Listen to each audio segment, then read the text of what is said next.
It's a much different healthcare landscape now, or it could be. Yeah, it's ever shifting. Yeah. How do you feel about that? Unlikely to shift in our favor, I can tell you that much. No? No. No. The numbers, it's mathematics. I think we talked about this in our last podcast. I do want to shout out, if you didn't, we need to almost post that clip. That was a very big thing. I mean, let's go over it real quick. Mathematics of what's happening in the future.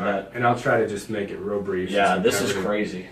But, so private insurers tend to follow the lead of Medicare, right? So if Medicare makes cuts, then it's like they're justified in making cuts. They've actually led Medicare in how much they've cut for PT services over the years. Medicare has, with some codes, matched inflation, so like going up like 3% a year, and some it hasn't even matched inflation. And this is over the past 5 to 10 years, I've ran the numbers, this is in a time, these last 10 years, when the baby boomers hadn't even come close to fully exiting the workforce, nor have they now. And I'd have to look at the book and a presentation that I did on it for the exact numbers, but in general, we are looking at a doubling of the Medicare population in the next 20 years, okay? And what's happening is that back in 1965, I think there was like 4-point-something workers in the workforce for every one Medicare beneficiary, so paying into the system versus taking out. And then I think now we're at like 2-point-something for everyone. And in like 25 years, it's not going to be 1-to-1, but it's going to be close. Yeah. And at that point, okay, so that's that scenario, right? Well, the Medicare and Social Security systems together have already had years where they've paid out more than they've taken in. Wow. Okay, so we've already had years of non-profitability in its current state. So when you extrapolate that to 25 years from now, when there's even more people drawing from it and even less people comparatively contributing, there's no way the system will sustain itself in its current form, paying practitioners and for medications, but paying for medical services what they do now. There's mathematically no way that major cuts are not on the way for what we get for our services. We're talking Medicare?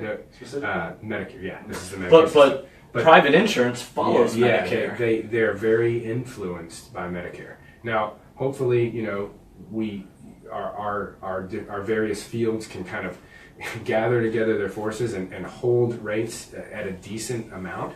But PT, all in all, has been very unsuccessful in doing so. I mean, average reimbursement rates from private insurers for our services, our various services, have dropped almost across the board, if not across the board. And again, that's without even this big influence of Medicare making huge cuts. So whether you're looking at Medicare or private insurance, I personally don't see any way around the situation getting even worse, no matter what kind of magic pill or bill that Congress might be able to come up with. Yeah. Unless all the baby boomers die immediately. Unless there was like... we can all it's just... That's interesting where your head went there. Yeah, I got a little dark. What are you playing? A little dark. That's So what we need to do is kill all these people. We'll be great. The future's bright. He's just gonna keep the ball rolling. Yeah, it'll be like the giver, right? If you once you hit 65, we'll take you to a little room. Now his doodles have become very... Yes. We're seeing big mushroom clouds. Yes.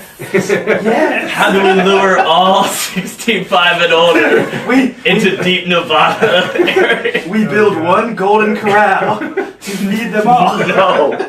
No, that's awful. Golden Corral, Jeff Foxworthy, and I don't know what something else that attracts them. Yeah. God, that's hilarious. That's a little too much there. What's up, Matt? What's up, Scott? Sorry about that. Yeah, and I don't mean to be a downer, but I'm just telling people, like, if you think you can have a practice that exists completely on reimbursement from third-party payers, you're in for a very rude awakening. And if you don't start to make changes now or plan for those changes and figure out how to introduce at least some wellness and fitness and the preventative services that you can do on a cash pay basis, even if you're going to do all your PT, via insurance or third-party payers. I think that there are many amazingly successful practices that are still doing amazingly well in that model. I'm not saying it doesn't work. I'm just saying that the trends are that it's going to be harder and harder to make it work without at least supplementing with some cash pay revenue. So that's what we're trying to warn people about.